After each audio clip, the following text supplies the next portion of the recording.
Yeah. I love my HBCU.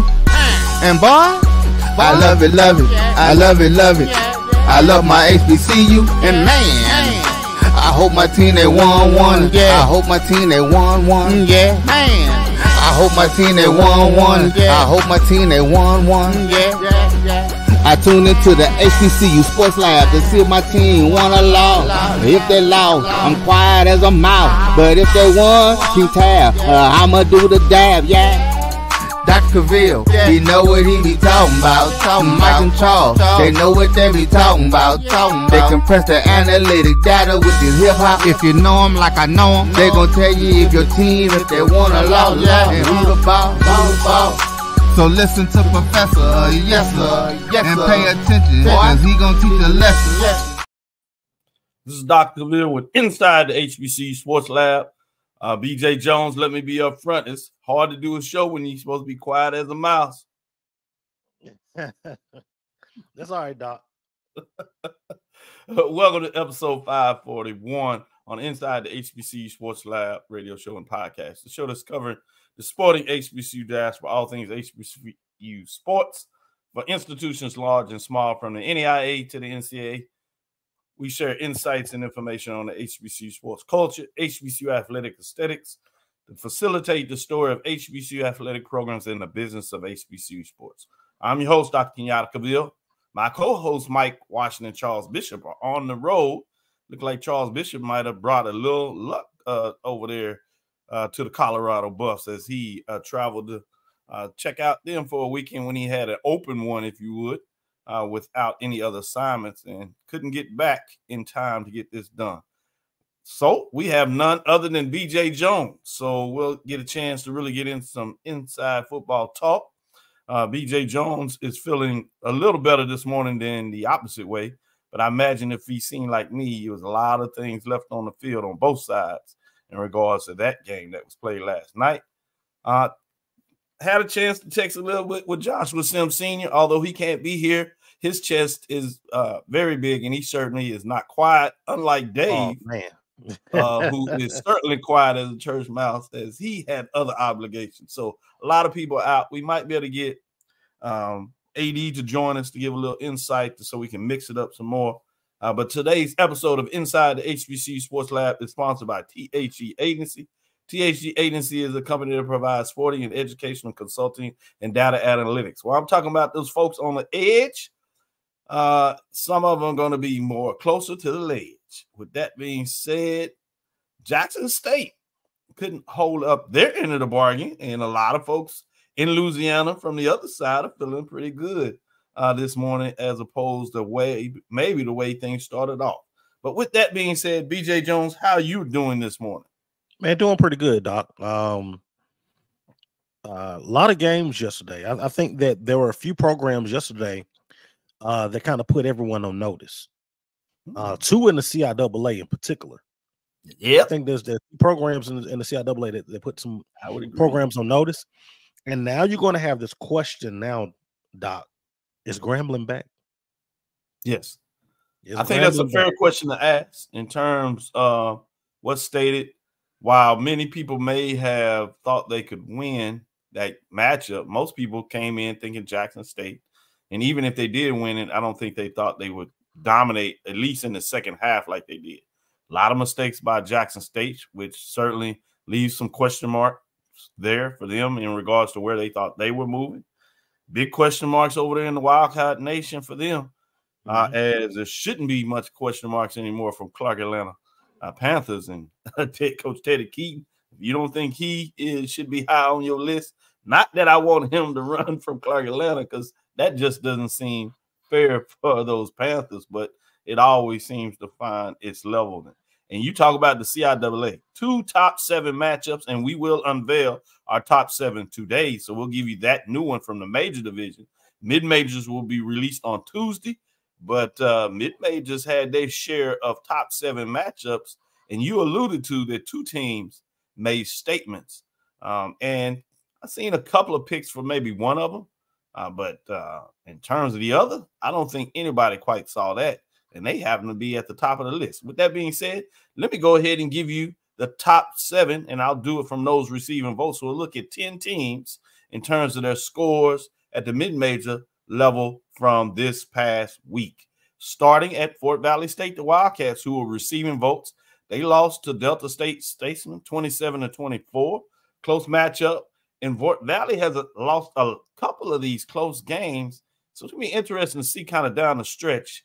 Certainly you can see they're talented. Coming into the season, people thought they were going to be talented.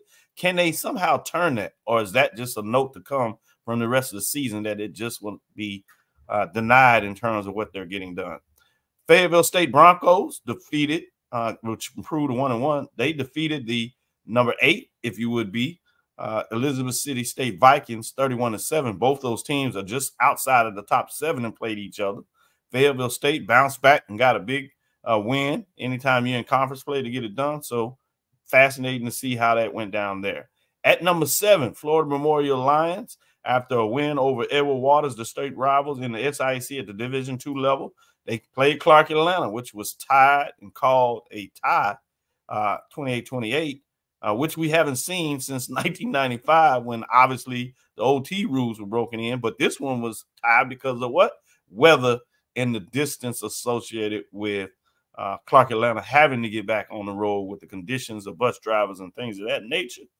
A little different when you don't have the charter flights, even though I've seen them cancel some charter flight games or call them early, whether it's baseball or football, and some components just to make sure that they can meet those required flight demands and things of that nature. Well, this was bust, and Florida Memorial tied, but this week they lose to Cumberland Phoenix 47-35, so they are 1-1-1. It'll be fascinating all season to check out that record, as we always will include the tie. At number 6, you have the Shaw Bears defeated Lincoln Lions. Big win, 48-14. Shaw continues to ball over what everybody thinks in terms of what they get done. 2-1 and 2-0 in conference race as they get it done this weekend. At number 5, first one that you were alluding to is right here. The Virginia State Trojans lost to number 3, Winston-Salem State Rams 15-14, 1-2, 0-1. A lot of people question the rankings there, and they just kind of go week to week. But we said that this was a chance for the Rams to make a statement, and they did. After we finish this, I certainly want to get a little more of your thoughts in terms of the top 7, and I imagine particularly these matchups as we jump all the way to number 4. And guess what? The Virginia Union Panthers lost to the number 1 team, Johnson C. Smith Golden Bulls, 21-16. They were number 1 2 weeks in a row. A lot of people were not quite understanding it, thought they should be there at the time, but weren't sure that they would get it done in terms of what happened there. Well, Johnson C. Smith makes an emphatic statement, winning 21-16 over Virginia Union at number 4. And so Virginia Union Panthers fall to 1-2 and 0-1 in conference play. Told you about the Winston-Salem State at our 3. They did defeat Virginia State. At number 2, Clark Atlanta Panthers defeated, that's FCS SWAC member Bethune-Cookman Wildcats 38-57 on a 55-yard field goal as time expired. What a big win. They improved to 3-0-1, 2-0 in terms of what they've started off the season in conference race, including a win over Fort Valley State as well that we mentioned earlier. At number 1, Johnson C. Smith Golden Bulls, as we told you, did defeat Virginia Union. They did that on at home as the number 1 team that many people thought were probably the underdogs in that matchup. Found a way to get it done at home, 21-16. BJ, take it away. What are your thoughts in terms of the top 7, specifically some of those big games that while the team may have been higher in rankings, people probably still see it as a mild upset? Man, particularly with Winston-Salem State and Virginia State, a lot of people felt like Winston-Salem State played over their heads against North Carolina A&T, and that their ranking was kind of a good job. Attaboy. You played over your head, but it's still early. We'll throw you a bone. And I think the Rams went out and they proved that they're worthy of their ranking. If you look at the way that ball game went on yesterday, Virginia State couldn't stop the run. Winston-Salem was able to run the ball down their throats and ran it at will. So, and anytime you go on the road to Virginia State, a team that was, predicted by many to take that next step in the conference, that's a big deal. And another one was Johnson C. Smith. We saw Johnson C. Smith get off to the quick start against Tuskegee in the Red Tails Classic to start the year. And I think people kind of felt like Johnson C. Smith would be better, but they wouldn't be a contender. Well, Johnson C. Smith is showing people. If you watch what they did to Virginia Union yesterday, look at Jada. I always tell you, Jada Byers is one of the best running backs I've seen in college football. Look at his stat line yesterday. Yeah, Johnson C. Smith. I think them and Winston-Salem State, don't forget Shaw, those three programs made statements on yesterday. And don't get me started with Clark Atlanta. I've been a Teddy Keaton fan since he's been at Stillman. I remember that he can take programs that don't have much, and he infuses his energy, his philosophy into the programs, and next thing you know, that they're rolling. Look what he did at Allen, restarting that program. Allen was a contender when he left, which is something that's not easy to do. Clark Atlanta, man, their best days are ahead of them. And then Fort Valley State, keep losing these close ones. But something's telling me, don't overlook the Wildcats when we start getting into October and November. I agree. Great points when you talk about it. And that's the same thing I said. Something about Fort Valley says that they will be in the mix at the end and they'll go on a run. But I'm fascinated to kind of keep your eye on to make sure that the coach can able to keep them focused and get it done. But you alluded to it. I think the biggest storylines are Johnson C. Smith and then Winston-Salem State. To take programs, win close games, which oftentimes if you're not quite getting over the hump, and you notice quite a bit, BJ Jones, in terms of playing the game, there's a big gap between a team, particular as you're growing and you hadn't did it before, until you take your next step and all of a sudden you find yourself winning these games. Talk a little bit about your experience of what that looks like when you start to understand that a team is going the transformation of being either bad to good or good to great. It's one of those things where when you're building it, even though you might be in a game with a contender, it's almost like you're waiting for the shoe to fall. And it can be one mistake and you can still be up. And when that mistake happens, it kills momentum. It kills confidence. You can almost see the air sucked out of the room. And then you start getting to that point where you look the bully square in his face and you don't blink. And then when you get to that point, you know that you're there, that, when you look on that schedule and you see who's next, and it's one of those teams that have traditionally been at the top, it used to go, here we go. Now you're like, yes, I've been waiting on this. You're waiting, you're biting, at the bit to get your opportunity. And our coaches would always say, I know when we're there, when I don't have to do as much coaching, and you guys kind of self-police yourself, and I start seeing myself in you. And when teams get there, it's an amazing feeling. And it's one of those things, man, when you get rolling, you want to keep rolling. You get mad when the bye week comes up because you want to keep it rolling. And I think that's what we're seeing, particularly with Winston-Salem State. I think Winston-Salem State, I think they've hit that stride. And Johnson C. Smith, they don't even look like the same football team from 2 years ago, Doc. No doubt about it. Great points. So let's get to the major division of what took place. Then we'll take our first break. We'll come back on the other side and we'll do our reveal. We have a couple of folks joining us, and they'll get their take along with BJ Jones.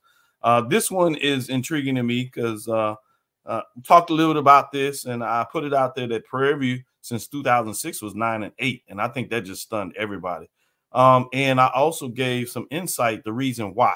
I say there's 4 errors in the football, if you would, between Southern and Prairie View. Yeah, the first error, which for most of us is before we even were thought in our daddy pants. You do respect for the elders that seen that were back when Prairie View was running their championships. under legendary Coach Billy Nix. And that was up to 49 in the 60s, where Prairie View had a handle on this series, right? And then you get what I call two independent periods. The first one is a 16-game winning streak until 1988, 87, if you would. And then Southern goes on another 15 winning streak. So you have a 32-game period where literally Southern not only won, but for the most part dominated in terms of the score. Prairie View 31-1 during that period of time, all the way to 2006, if you would, the 90s. And in that period, the second one, you might be able to kind of give a gentleman's shake to Prairie View. They had no scholarship. But the first one, there's nothing you can put your hand on to try to figure out what type of silver bone that you want to give Prairie View. It just was bad. And this last one. But for the most people that lived through that era, they just don't see how Prairie View's doing this. And for them, it's an indictment of Southern, even though some ways Prairie View obviously is turning page in the Prairie. Well, you get down to it, Southern does what the Southern does at Prairie View down there, finds the way to win. Couldn't escape from it. I have the shirt on, Cavil family shirt on, because the only thing that I could somewhat be excited about that game, if you would, is number 4, Kobe Cavil, my nephew, got in the end zone first time over the last couple of years. He's had some big catches, including 2 that helped win the Alcorn game when they were on the road last year, that put them in the position when they set up the game-winning kick that ultimately was enough to get Prairie View to the championship game against FAMU. Well, he had a 72-yarder, B.J. Jones, for a touchdown and put him up 21-10. And I thought, okay, this might be the difference in the game, because I knew Southern would make a run. But I thought that next drive that they scored so fast was really the difference in that game in terms of making sure Southern had some momentum. And credit to them. They kept pushing through and got it done. A lot was left on the bones, both teams in that game, if you are a fan, obviously if you win, you're always happy that you get a win. But in terms of the way both teams played, you'd be like, I don't know what this means for the rest of the season. That's me. We'll leave that to B.J. Jones maybe a little later as we get further into the discussion. But let me get back into the other scores. Morgan State Bears do what you're supposed to do to Virginia Lynchburg. All of a sudden, they found the offense, 56-7. South Carolina State Bulldogs did not play. Top 7, you had Texas Southern Tigers lost to Lamar.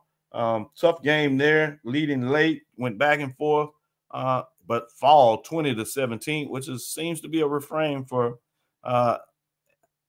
HBCUs at the FCS level, taking some tough losses. Shout out to Norfolk State. They got their win against VMI, which probably shocked a lot of folks because they dominated that game. The last score by VMI was literally with time left on the clock, with a lot of other folks in the game doing mop-up duty. The Howard Bison lost to Hampton Pirates, according to Brian. He no longer calls them Howard. They're Howard until they make it a rival. And Hampton took care of business, jumped out early. Howard did fight back, but they ultimately lost 27-20. That was a top 7 matchup. The Grambling State Tigers, that many of us featured as a top matchup to keep your eyes on, BJ alluded to this. They made a statement. They defeated Jackson State in that matchup and beat up on them pretty good in terms of what was going there. 41-20, close at the half, but Grambling pulls away and really shuts them down in the second half, getting 2 big scores on the defense to really dominate Jackson State in a lot of ways. The Tennessee State Tigers lost to Tennessee State Tech in that matchup. Looked like maybe OVC, you could say that Tennessee State had turned the corner, was going to get a big win on the road as they were driving just down 17-14. You say, all right, they get a field goal, take it overtime and score and close the door. Interception return for a touchdown. That pick 6 sealed the deal for the Eagles, if you would, 24-14 over Tennessee State Tigers, and they are who we thought they were in terms of that matchup. Then you got Hampton Pirates, as you said, defeating Howard at the 3 spot. Number 2, we told you that Jackson State lost to Grambling, and FAMU lost to the Trojans, played respectively in that game, particularly early, but they lose going down the stretch 34-12, I should say, in that matchup. Again, shout out in terms of the first defeat by HBCU Division II, defeating an FCS program with Clark Atlanta, getting it done on a 55-yard field goal against Bethune-Cookman FCS, HBCUs were undefeated in those matchups. And many people kind of kept your eyes on this one. I'm not sure how many people believed it in regards to the defensive play of Clark Atlanta, but there were concerns about how Bethune-Cookman could score. And they scored often and early in that matchup. But second half, boy, you talking about things changing and on a dime. And that's what happened there. We're going to wait on your thoughts in terms of top 7 BJ. We're going to go to this first break, come back on the other side and do the reveal. With that, we'll bring in our next 2 guests. Let's turn it back after this break and see what's next on the reveal. It's never too early to plant the seed, to share the tradition, and instill a sense of pride in your HBCU with your little ones.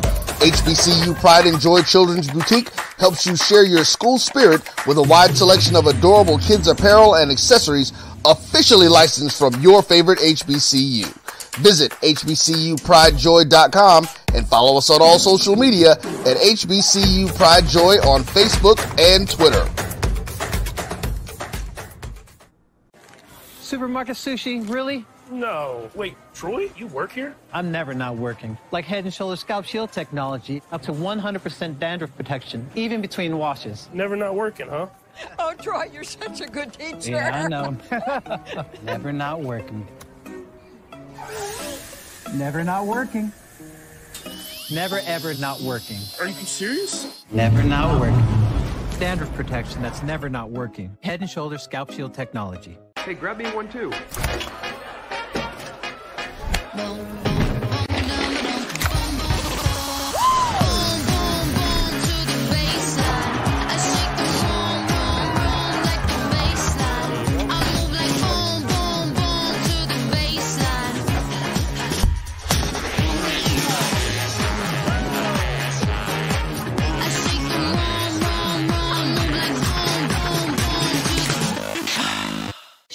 Compress the analytic data with your hip hop. If you know them like I know them, they gon' tell you if your team, if they wanna lose, and who the ball.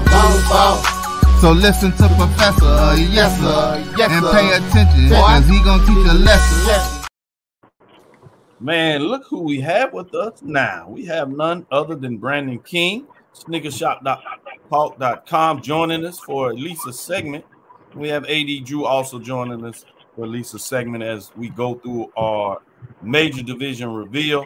With that being said, shout out to Brandon King. He does the write-up for us for our top 7, and you'll see that released today right after we do it live here.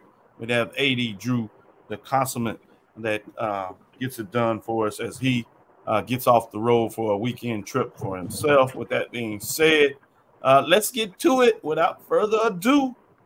Those receiving votes in the top 7, as we look at those dropping out. First is Texas Southern Tigers. Lost a tough one to Lamar. In a lot of ways, those fans were going to be a little bit frustrated after that. I'm sure they believed that they had that game, were going to win it. Could not hold on at the end.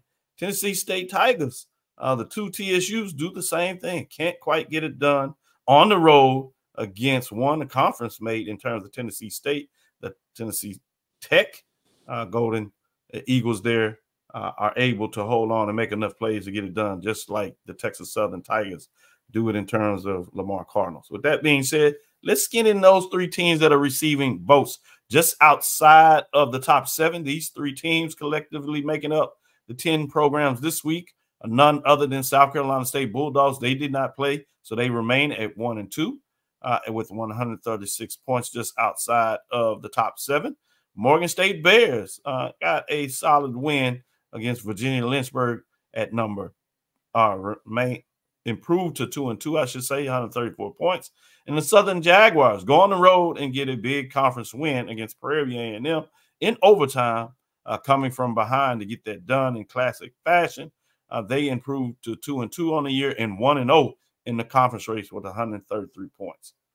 Let's get to the top 7. This week in the top 7 starts us off with Howard Bison, who are 2 and 2 on the season as they fall to Hampton. And they fall a spot from last week with 159, but they do find a way to stay in the top 7. At number 6, Jackson State Tigers.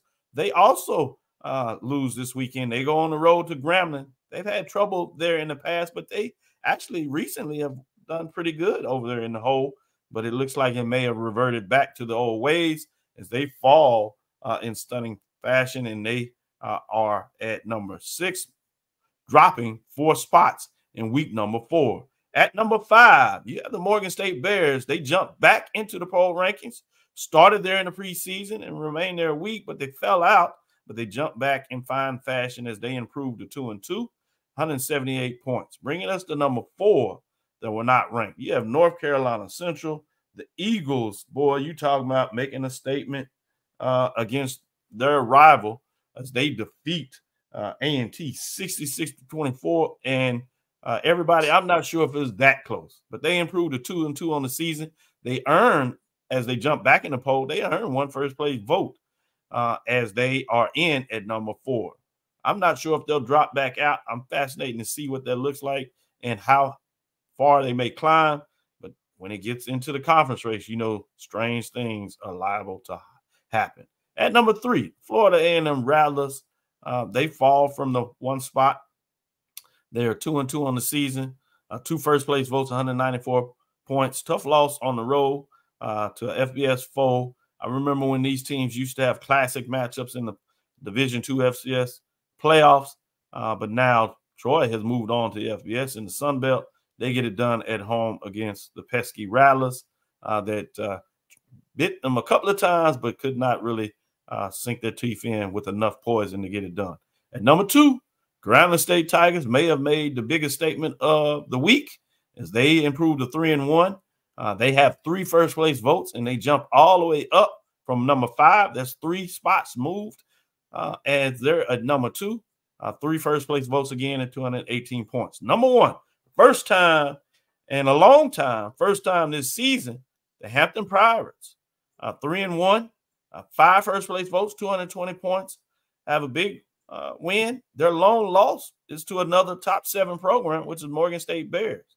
Fascinating to see what the Hampton Pirates have done, getting some big victories, particularly after the loss to Morgan State to start things off at home. I think many people were concerned about the Pirates. They've righted the ship, defeated Virginia Union that everybody thought was really big, and it all happened in the second half.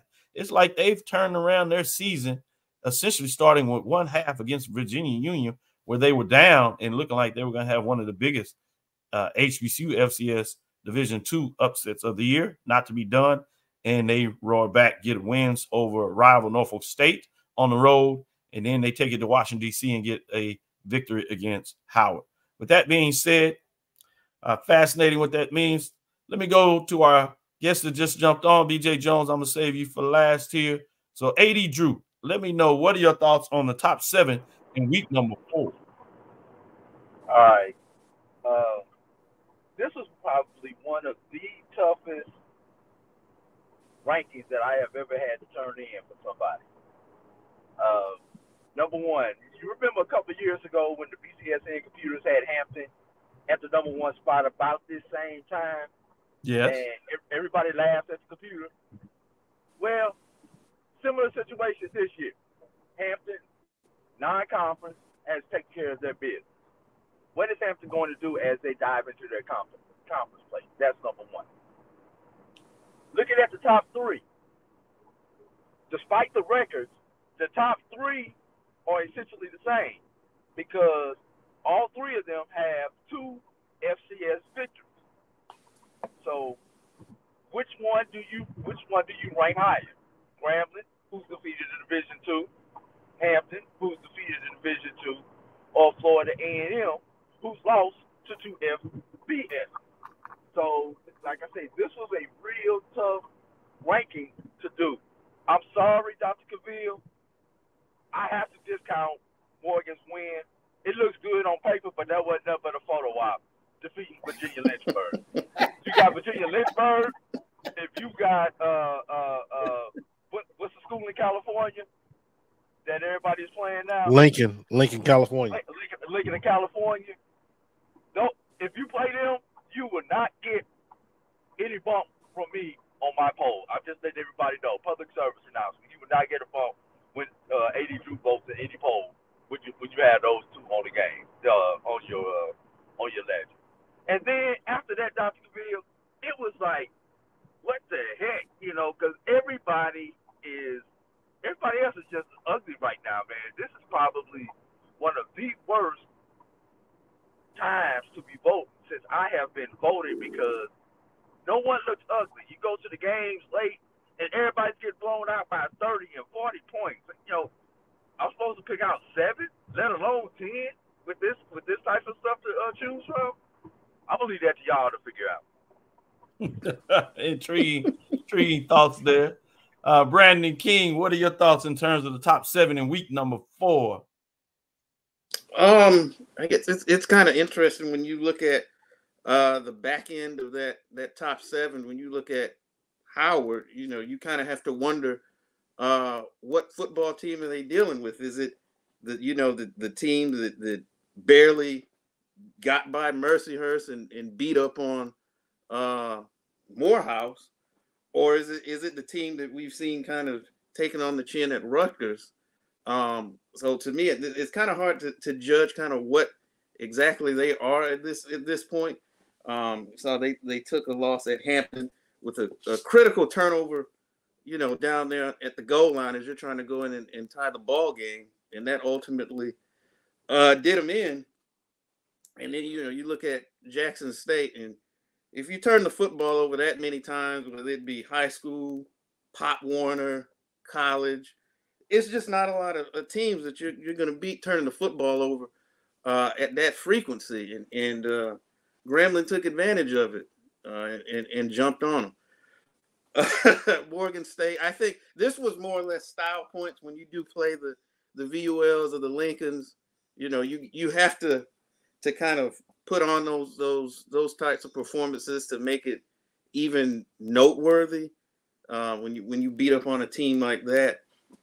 Looking at what Central did. So when I first saw the score, I didn't think it was real. I thought somebody had photoshopped that when it popped up on my Twitter.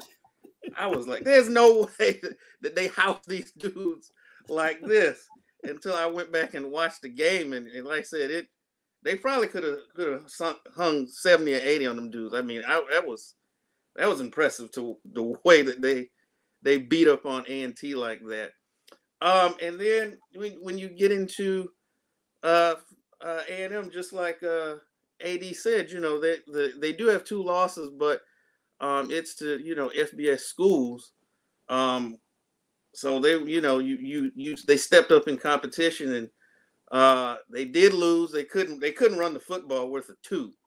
They had, I think, 55 rushing yards in the game, so they really became one-dimensional, and they could not get the ball into the end zone. So, you know, when you only score 4 field goals, it makes it look a lot worse than it is. That's something that they're going to have to address as you get into SWAC play, in terms of their inability to not run the football. And when you look at Grambling, the thing that I saw for them was the defense, and particularly over the past 3 weeks. I think they forced 6 turnovers a week before, another 5 this week. So they're getting it done on the defensive side, and I think they're, in terms of play, they're outshadowing the offense, even though they did give up about 400 yards in the game. But again, if you're forcing that type of turnovers, then the yards almost become a moot point. And then Hampton, I know they're number 1. I'm still not completely sold on them. When they get into CAA play, I want to see what they're going to be able to do against some of those teams. You know, they've kind of ran through their HBCU tour fairly successfully. So I think the rubber's going to meet the road for the Pirates when we get into conference play. So that's kind of my take on that.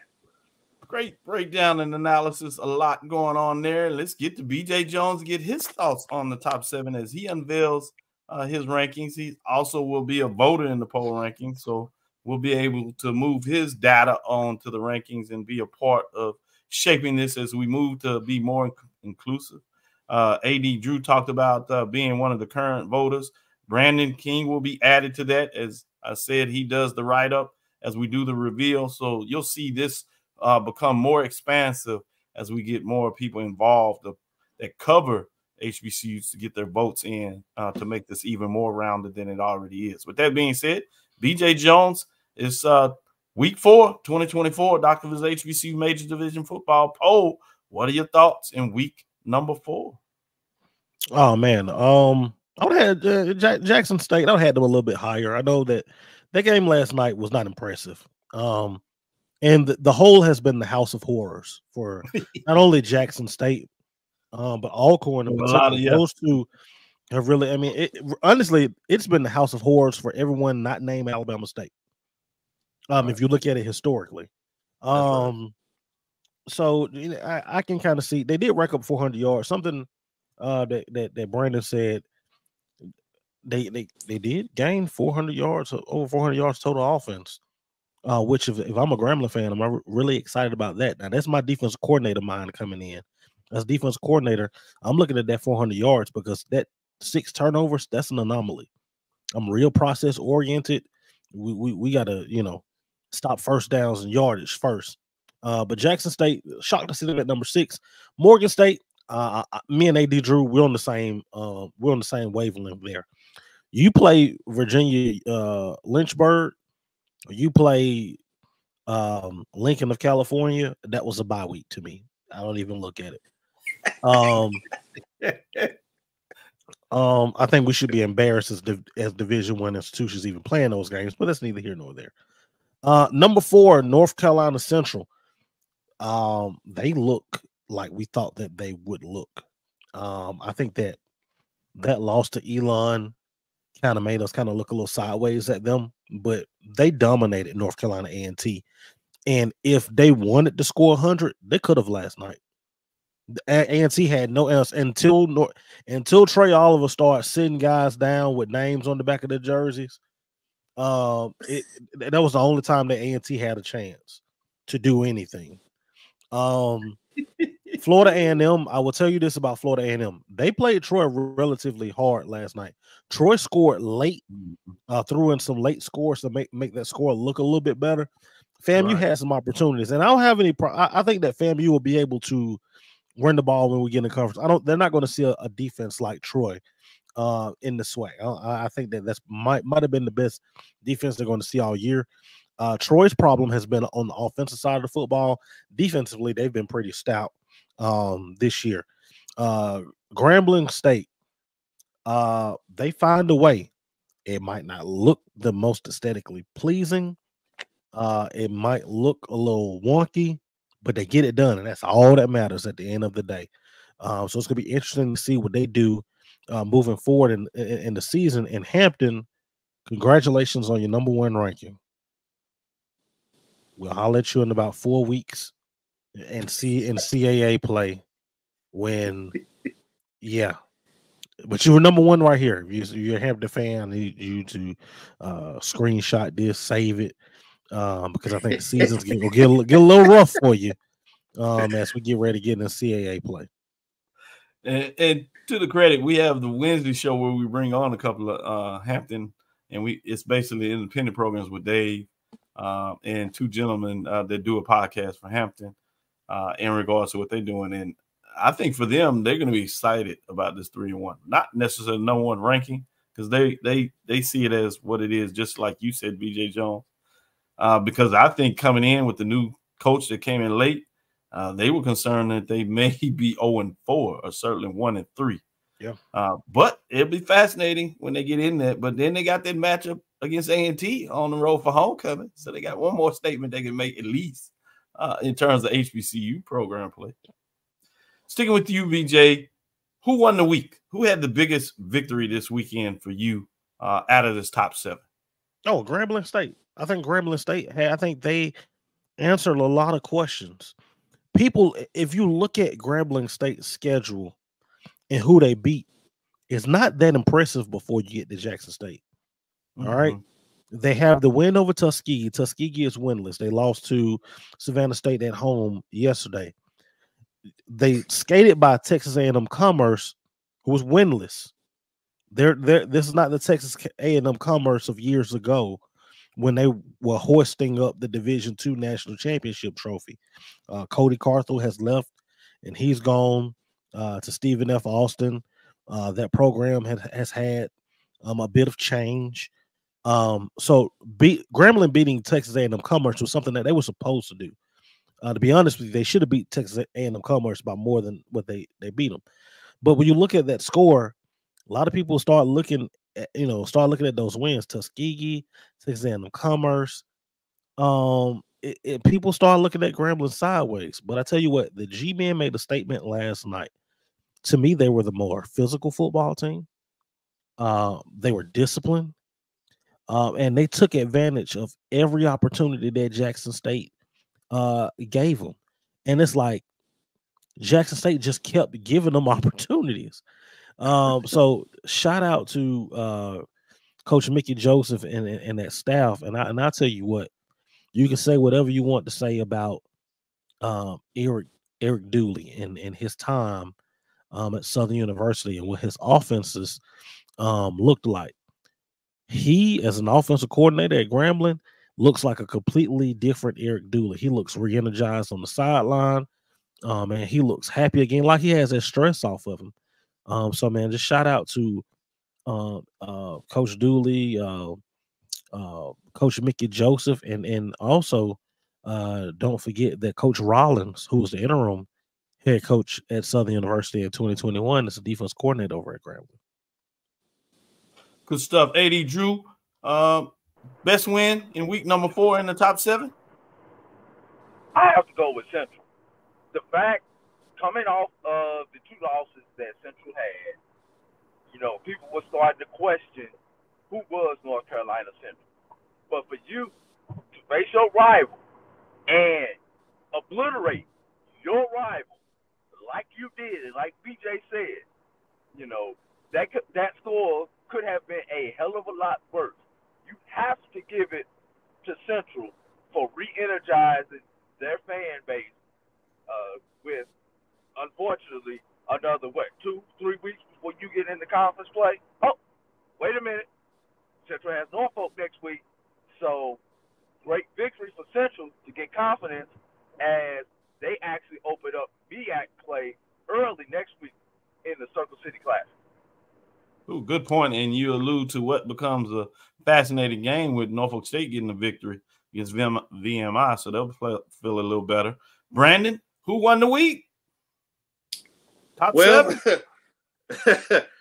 BJ and Mr. Edry took mine. So I'm going to go in a little bit of a different direction.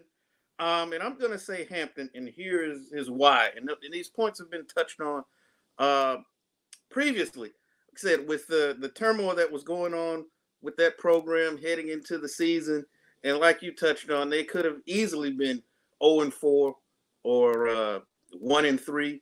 But to get through this stretch heading into conference play at 3-1, with a win over Howard, the fan base, I'm sure, is feeling good about themselves heading into conference play, because there's a chance they may not feel so good once conference play gets rolling. So for them to kind of get through this stretch and at least have something to feel good about themselves heading into the tougher portion of their schedule, I think winning the I didn't even know, the Truth and Service Classic, I'll call it by its regular name, kind of gives them a little bit of a boost headed into conference play. So I'm going to say Hampton, because there's a chance they probably, I don't know if there's 3 wins on their schedule the rest of the way.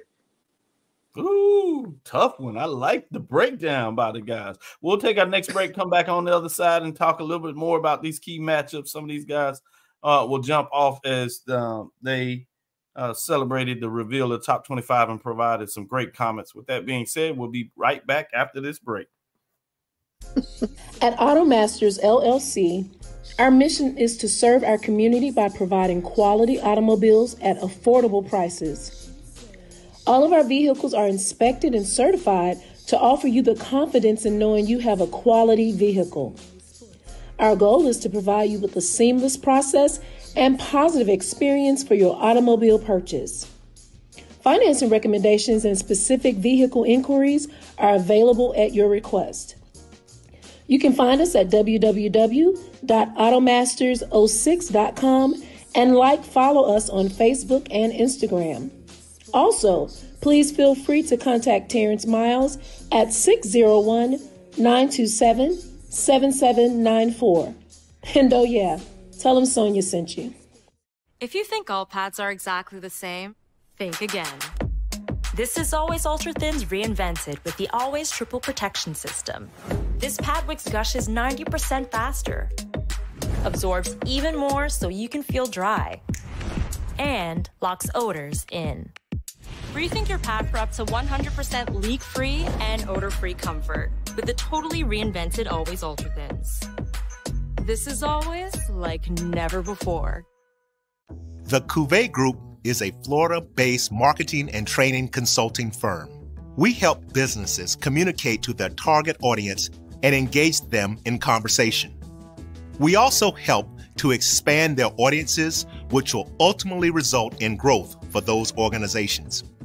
In addition to being a certified constant contact specialist, my colleagues and I are also certified in John Maxwell Leadership Principles. We use these proven principles to conduct workshops, training, and private coaching sessions for individuals and companies looking to take things to the next level.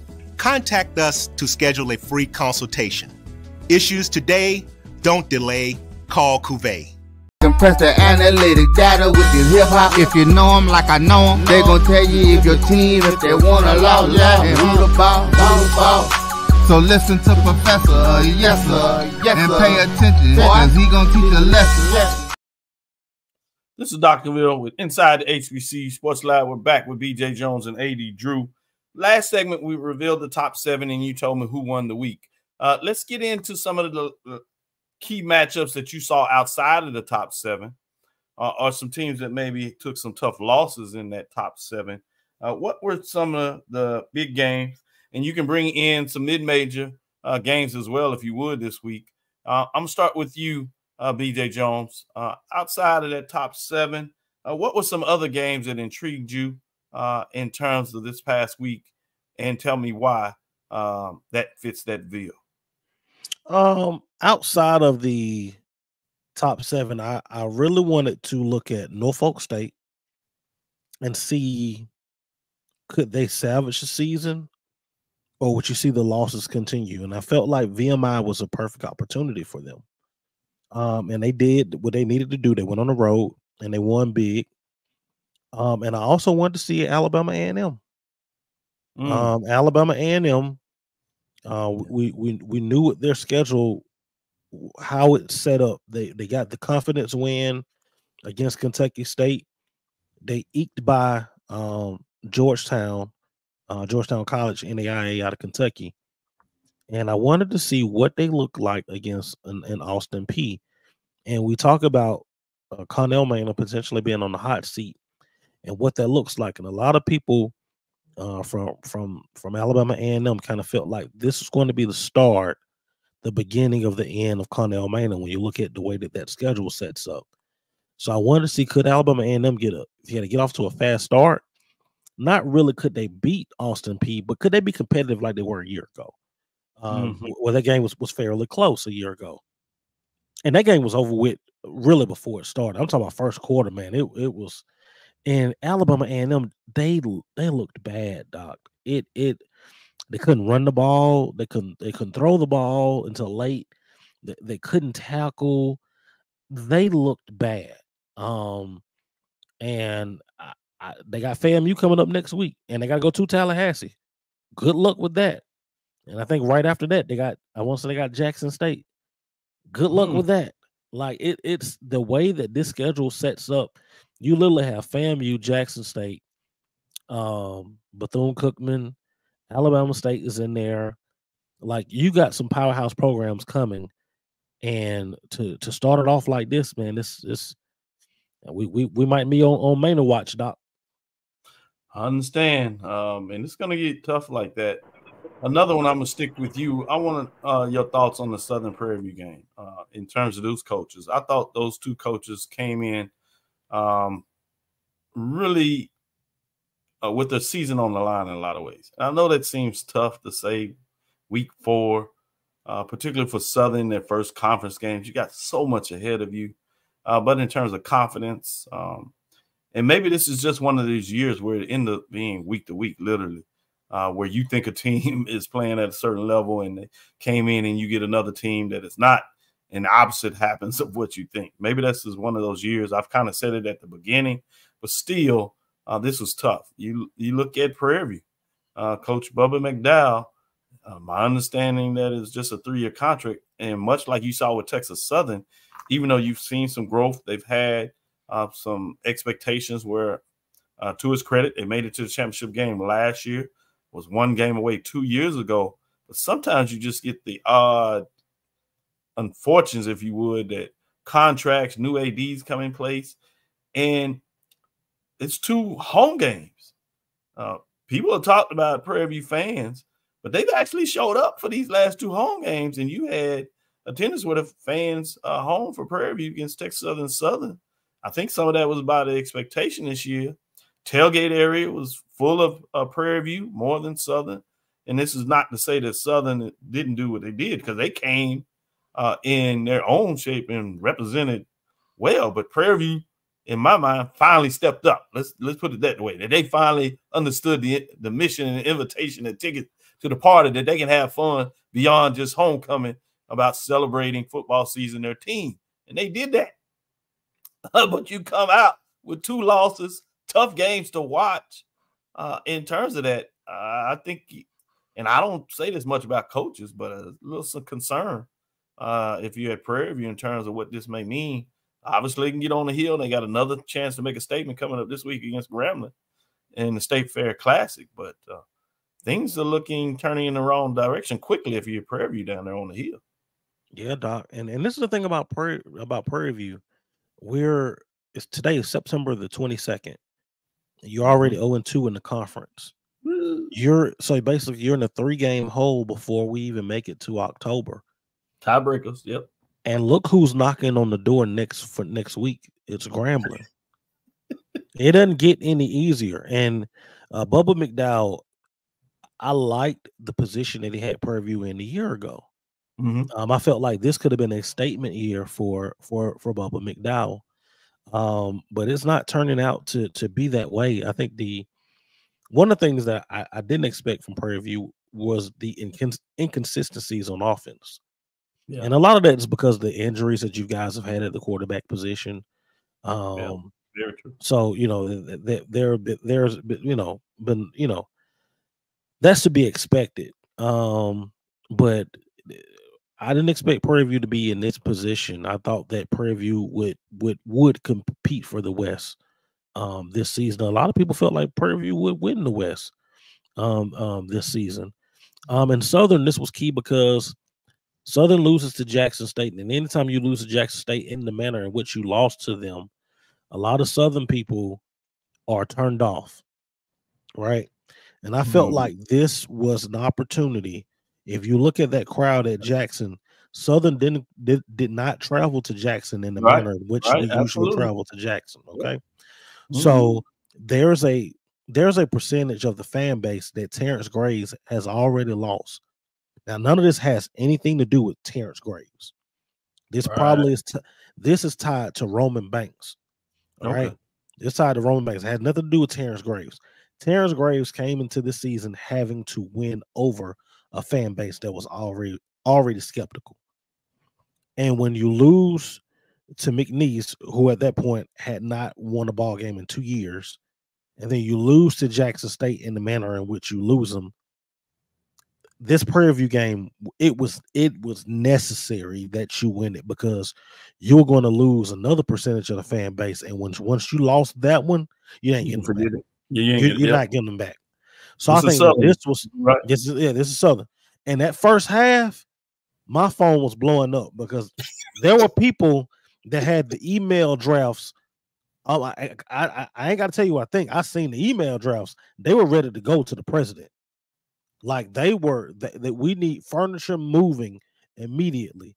And I don't know what Terrence Graves did at the second half. I don't know what that staff did in the second half, but big ups to Terrence Graves and that entire staff. And I also want to give a shout out to Damon Nivens. Damon Nivens catches hell because of the offensive line play at Southern. All right. His offensive line play has been it's left a lot to be desired over the last 2 years. But in that second half, he made some changes up front. That offensive line looked night and day better. Southern came out in the second half, played with a different intensity. You can see it. And they got it done. So shout out to Terrence Graves and that entire staff. And I always tell people, man, if you're going to criticize that staff when they do things bad, you got to give them praise in times like this, because they came out and Southern was a different football team in the second half and got it done. And hopefully Terrence Graves was able to win some of those fans back. Got a bye week next week, so you got to worry about losing them next week. But then next week you have Nichols, which is but Right. hey, get them prepared, ready to go, man. We talk about when you play the challenger, get those kids ready to meet the bully and get the look the bully square in the face. So, well, we'll see how this plays out for Southern and Prairie View as we get along a little deeper in the season. Well, I love those comments. Great points. And I think the way that you find a way to win that game, coming back after being down like you were, and you keep pushing back, because the team, let's be frank, they could have easily just quit. They kept playing, and they found a way, much to their tribute. Some of the things that Prairie didn't get done, but at the end of the day, when you come back and win, take it to overtime, and you have a team in overtime on your one, gets down to your one, and you make 4 consecutive big plays to keep them out of the end zone to win it. A nice statement. Credit to Southern in terms of holding on to that rope in a lot of ways, not letting it go. Eddie Drew, I know oftentimes you'll go pivot for us and look D2. Where are you in terms of these matchups that were outside of the top 7? Where are you going? Well, I want to go back to that Southern Prairie View game, because I was watching that game on the tarmac as I was flying out last night. And I have to question Prairie View's clock management during their last drive, especially getting down in the field goal range, where they could have done a little bit better and got that field goal attempt even closer, so that maybe that game doesn't even go to overtime. Good point. I'll leave that one right there. And overall, especially in the mid-majors, this has to be the point of the season where we go WTF when we look at some of these things. Excuse my GPS going off, everybody. But who would have, when you look at where we at right now, who would have thought that there's a potential that Morehouse could have more wins than Tuskegee going into the Tuskegee Morehouse class? Good one. Not me. Number 2, we all talked about the CIAA with the new format, with the possibility of 2 northern teams facing each other, especially the potential of teams facing each other back-to-back, i.e. Virginia State and Virginia Union. Nowhere in that conversation did we ever say Johnson C. Smith, Fayetteville, and Winston-Salem were going to be the class of the CIAA, and that we may have 2 southern teams facing each other in the championship. Good call. Number 3, we all knew that it was going to take an offensive explosion to beat Clark Atlanta, even though Bethune-Cookman is an FCS opponent. But I'm gonna tell y'all the truth. It was in the 4th quarter. I was watching it, and then I got turned away because I had some other duties to take care of. And Bethune-Cookman was up by 2 scores with about 3-4 minutes to go. And when I got back on my on our chat group, and everybody was talking about Clark Atlanta won that game on the last second field goal, I was like, WTF? You know, what did I miss? I still have to go back and rewatch that game to understand what I missed, because I have not had the opportunity to catch up. To see those last 3 minutes. Trust me, you want to make sure you go back and see that. You're exactly right. Yeah, so that's what we have right now. Everything is so topsy-turvy, upside down. Who expected Fort Valley to be where Fort Valley is sitting at right now? So that's just so much going on. And then my last point, when we look at our FCS, HBCUs, when we really analyze the wins that they have, you take a team like Alabama A&M. Alabama A&M is 2-2 or whatever they are, but their wins are against a D2 and an NAIA. And we could take a deep dive into all of our FCSs and find flaws with 90% of their records right now, despite the fact that a lot of them sit inside your top 7, Dr. Cavil.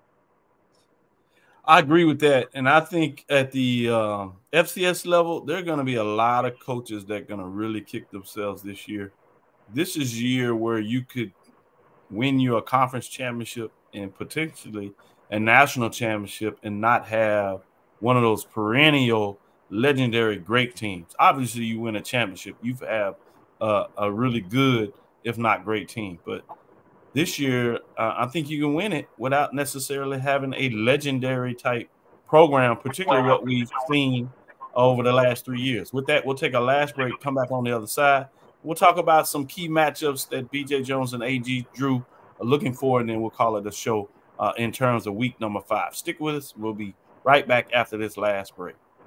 Hey, grab me one too.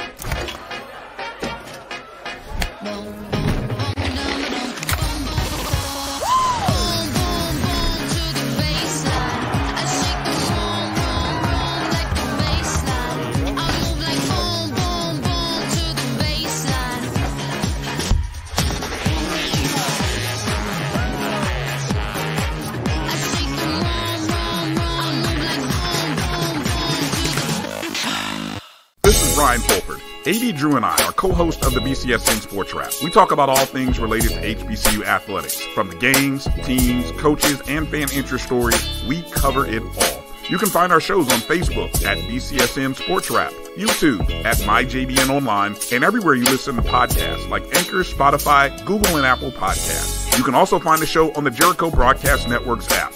Make sure to download. We look forward to you joining the conversation and being a part of the show. At AutoMasters LLC, our mission is to serve our community by providing quality automobiles at affordable prices. All of our vehicles are inspected and certified to offer you the confidence in knowing you have a quality vehicle. Our goal is to provide you with a seamless process and positive experience for your automobile purchase. Financing recommendations and specific vehicle inquiries are available at your request. You can find us at www.automasters06.com and follow us on Facebook and Instagram. Also, please feel free to contact Terrence Miles at 601-927-7794.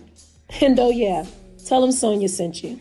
Compress the analytic data with your hip-hop. If you know them like I know them, they gon' tell you if your team, if they want a lot, and who the ball. So listen to Professor, yes sir, and pay attention, cause he gonna teach a lesson. This is Dr. Cavil with Inside the HBCU Sports Lab with BJ Jones and AD Drew. I'm really intrigued about week 5, some key matchups, and I have some in mind, but I want to see where you all going to go. I'm going to start with you, AD Drew. What are some of the key games in week number 5 that have your interest this week? Dr. Cavil, I'm going to have to rely on you since I am traveling right now. If you can give me a list of the games, and then I can talk about it, because I don't have the ability to pull up the schedule in front of me right now. No, certainly understand that, and I appreciate you getting on the call and work with us. I'm not going to go through all of them, but I'll pick a couple of key and see which one grabs your interest that I have. I like the fact that you talked about Morehouse, Maroon Tigers, and Tennessee, Tuskegee, with Morehouse having potentially more wins before that matchup. But we'll leave those off the table for now. You have Shaw Bears at Virginia Union Panthers. You have Bowie State, Winston-Salem State. And also in the CIAA, you have a Fayetteville State Broncos, Virginia State matchup from a D2 perspective. I think those are some of the games that come in mind. You also have the Fort Valley State and Savannah State matchup. Of all those, any of them stick out to you in terms of key matchups and why? CIAA, Dr. Cavil. Yeah, that's where it lies right now, baby. CIAA for life in football. How about that? Yeah. For the last decade or so, the North has pretty much dominated the CIAA narrative. And when I say the North, we traditionally had them when they were divided into two divisions, North and South. Week 1, the South dominated. Was that a blip on the radar, or is this a paradigm shift that we're seeing where the South regains dominance of the CIAA, a la going back to the days when Winston-Salem dominated the CIAA? And I mentioned 3 teams earlier in the CIAA. Excuse me, I failed to mention Shaw also as a team from the South that has entered the conversation of CIAA teams that we need to watch for with the potential of becoming a champion out of the CIAA. And who does Clark Atlanta have this week, Dr. Cavil? Clark Atlanta is open this week, I believe. All right, so they get a chance to sit back and watch the rest of the SIAC try to play catch up with them because. I take that back. Clark Atlanta plays Lane Dragons, and they are on the road in Jackson. Hey, Coach Byron Brown over there in Lane. You know, yeah. Don't sleep on Lane being able to get up with Clark Atlanta because the one thing Lane can do is run the football. And if you're going to beat this Clark Atlanta team, the one thing you must do is keep. Would y'all agree with me now that David Wright is the best quarterback in HBCU football? Yeah. You can certainly make that argument. Yes. Yeah. Keep him on the sidelines. You got to pat Mahomes. Keep him on the sidelines, y'all. Yeah. I like the strategy. With that being said, BJ Jones, let's go to the FCS side of things, and we'll come back to Drew and see if he has any final closing thoughts. FCS side for you, BJ Jones, what has your interest this week and why? In the SWAC, it's Jackson State going out to Houston to visit Texas Southern. I think Texas Southern is one of those teams that people have forgotten about. Texas Southern could have beat Lamar last night. Yes. It was a close ball game. It was one of those coulda, woulda, shouldas. They had the lead until late into the fourth quarter, where Lamar traveled down the field and got a touchdown to take the lead, and still had a chance with a minute something left and couldn't get a final drive. So you're absolutely right. More than just the score, Texas Southern was right there in that matchup. Right there. So I think Jackson State going to Texas Southern, that one's going to be a little bit interesting. I think, of course, Prairie View and Grambling up in Dallas, State Fair Classic. I think that one's Prairie View loses. This one is over. Right. Before we get to October, it's over. Grambling could put everyone on notice that this is Grambling's division to win. So I think that's a key one there. And then in the East, Alabama State visits Bethune-Cookman. I know Bethune-Cookman just lost to Clark Atlanta. I understand. But they host Alabama State on the road. Alabama State week was down to the 4th string quarterback.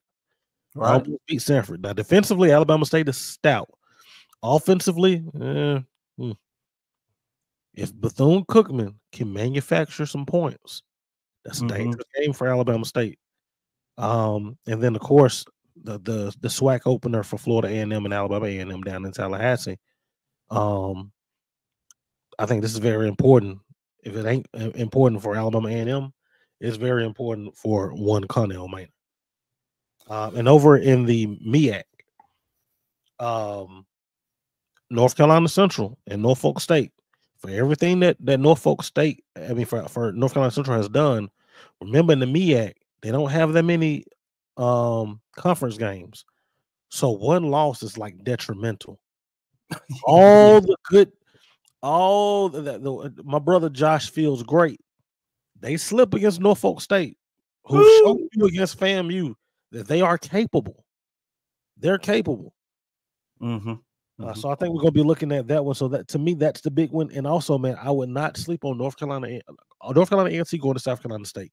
North Carolina A&T, how the mighty has fallen. We're talking about a program that was the premier program in HBCU football for about a 5-year stretch, 5-6-year stretch. Right. How the mighty has fallen. And you talk about Chennis Berry, what he's been able to do at South Carolina State early on. I think you get A&T going to South Carolina State. I think that's another interesting matchup that people want to circle and keep your eyes on.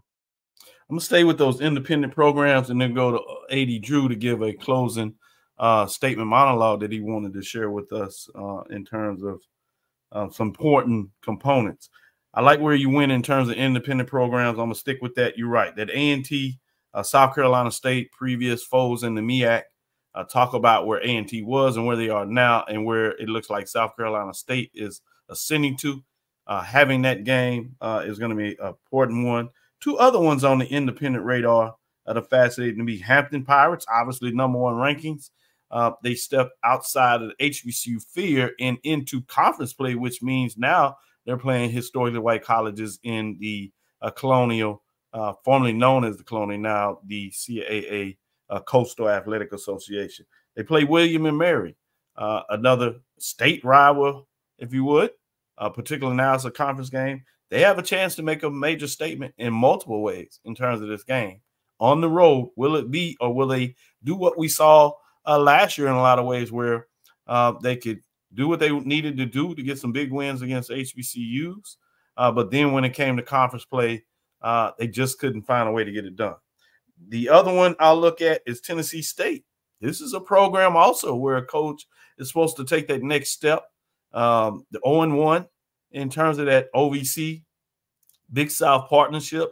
Now they play the Big South part of that conference merger, if you would. They play Charleston Southern Buccaneers. This is a need win in conference play. You cannot go down 0-2. We talked about Prairie View in the conference, and with them going down 0-3 and 0-2 being something that's concerning. I think you have to say the same thing with Tennessee State. This is a matchup where they have to do it. They're at home for this one as well. So I have one eye trying to see if Tennessee State can at least hold water and maybe take another step in the OVC. But if they fall 0-2, DJ Jones and AD Drew, I'm not sure about what that looks like. So intriguing what that looks like. I like the way you talked about this conference matchups, MEAC, SWAC. I think you're right on the money, as well as CIAA and SIAC. Good stuff. With that being said, AD Drew, go ahead and make your final statement, and we'll call it a show. All right. I've got a question, and then I've got a comment I want to make. My question is, Thursday night, the Dukes, SIAC matchup. Y'all have to give me your guys' opinion on what we saw in that particular matchup. Edward Waters versus Benedict. First of all, I was excited on ESPN2. I was in Atlanta doing the SWAC basketball media days. Thursday was the women and Friday was the men. I thought, first, let me say kudos to the SWAC during the media day and the coaches and the players. Job well done. Really taking the next step for basketball and make sure it gets some of the praise and lower should as continuing to push D1 basketball on that side. But I came back to my hotel room and got a chance to saw that. Was excited the game was on. But I noticed, and I kind of peeked out early before I was doing some stuff, and the game started at 8. So I got a little lather and got in there. I got back to the room. It was getting late, 10:30 to get prepping for Friday. And I was like, this game is taking so long. And I started looking at the penalties. And then it continued as I closed out the game. It was so many penalties that it was hard to watch. Now, I understand referees, obviously, penalties are penalties. You got to call it. But you've always heard folks say at any level that you basically call holding on every play if you needed to, which means as these referees are calling these games, they have to understand that they need to improve too. So I don't know if the SIAC is and the member presidents are going to have to double down to make sure they can get maybe a better quality of referees. I hate to say those for them young, these men that are out here. I know they're trying their best, but they have to understand as the SIAC is taking the next step in getting more exposure, that you have to know what that means of calling the game on the television. That was just tough to watch in regards to the number of penalties, the time of penalties. And that is not even getting to the close of the game, which when the referees essentially lost control and could not find out what they were going to call or what the rules were, conversating with both coaches, with both of them being upset, and then it leading to the fact that kudos to Benedict for making the plays at the end of the game to get the win. But there was a lot of question marks that made it tough to watch that game in that. And so, obviously, SIC Commission, Dr. Holloman, I must admit, is a friend of mine. And so I wish him the best. But I was like, oh, man, we got to find a way to make it better for HBCU landscape, particularly for the SIC, because they have a lot of momentum. So many things positive going on. And to get a outcome like that on television, just hard to watch. It ended up being 4 hours plus. Yeah. BJ? Same question think, to you, BJ, but I wanted to add, BJ, is it time for the SIAC to consider adding replay? Add that yes. in your comments. Yes. I saw that during the Miles and Lane game yesterday. There was a play that would have been overturned due to if they would have had replay. And number one, the game started so late. I was actually into the NFL game, and then on the chat it was like, "Hey, we got a HBCU game tonight." I was okay. Let me turn over. Edward Waters. They are. You called this last year, AD, and they're still the same. They're Dr. Jekyll, Mr. Hyde. You don't know what you're gonna get with Edward Waters. They can play with anybody. They can lose to anybody. And that was one thing that I noticed with them. With Benedict was, oh my goodness, this ain't Chinnis Barris Benedict. That was one of the first things that I noticed about them. But then when we got into the ball game, for all the scoring that we had in the first half, it was penalty central in the second half, and then you had the controversial penalty at the end, which ultimately ended up costing Edward Waters the ball game. And like Doc said, man, it was so hard to watch because of the penalties.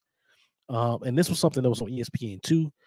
So this is something that the SIAC has to address, because it impacted the watchability of the game. And I'm not even sure the game was not aesthetically pleasing because of the officiating. And let's just say that. Drew, let's close it out as we getting a bit into it.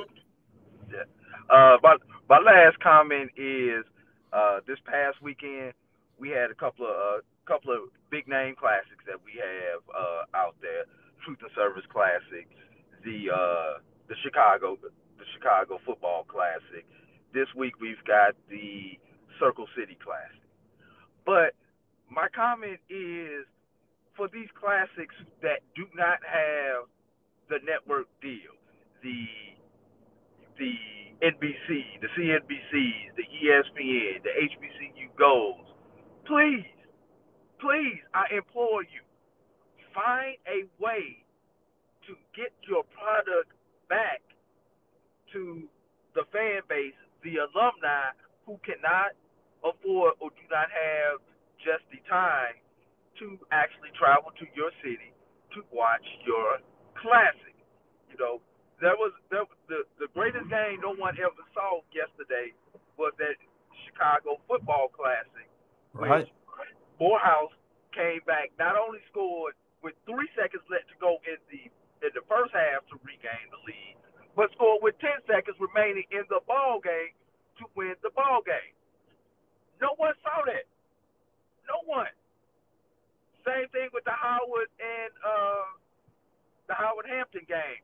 Thanks to Dr. Cavil and Brian, we finally were able to track down a link that I don't even know if it worked because I never had the opportunity to click on it to see if the game was live on that link. But we were finally able to track down a link as we were having a conversation on Friday evening about this game. Same thing with this Circle City Classic that's coming up this weekend. If we want these type of classics to continue, we have got to find a way to get them to the people who don't have the ability to travel to these games.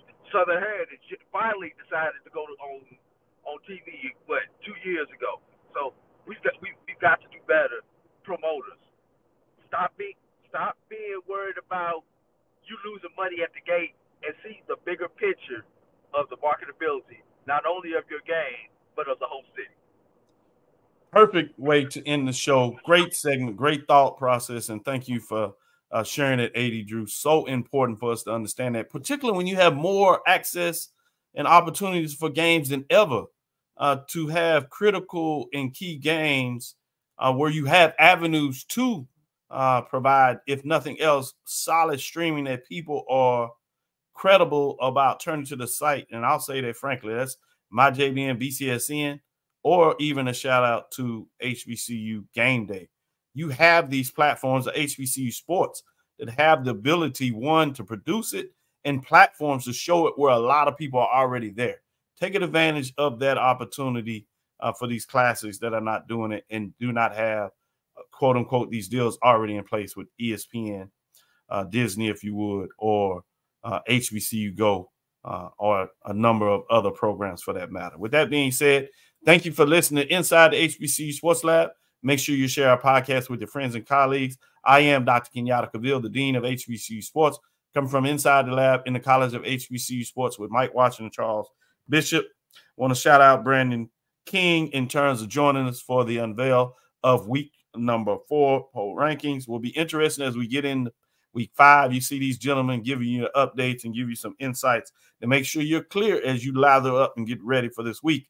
Things are just getting interesting. So stick with your HBCU programs. Do not get too far on the ledge. To give a shout out to Charles. Make sure you're taking your data points to give a shout out to Mike and all the other guys, Dave, Joshua, in terms of doing the great work they do. Look forward to checking them out tonight, along with Brian, in terms of bringing it to you. I'll be a guest on a show this evening. We'll tweet it out and give you some more updates in terms of what that. I'll be on Wayne Cartwright, giving him a little bit of love of what that looks like. As we say, adieu to BJ, baby girl.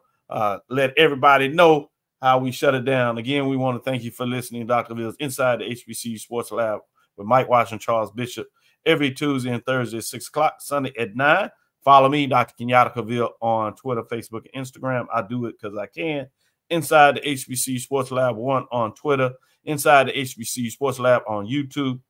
Dream big. Continue to move forward. We will talk with you soon. AD Drew. Of course. BJ Jones. Lecture. Dismiss.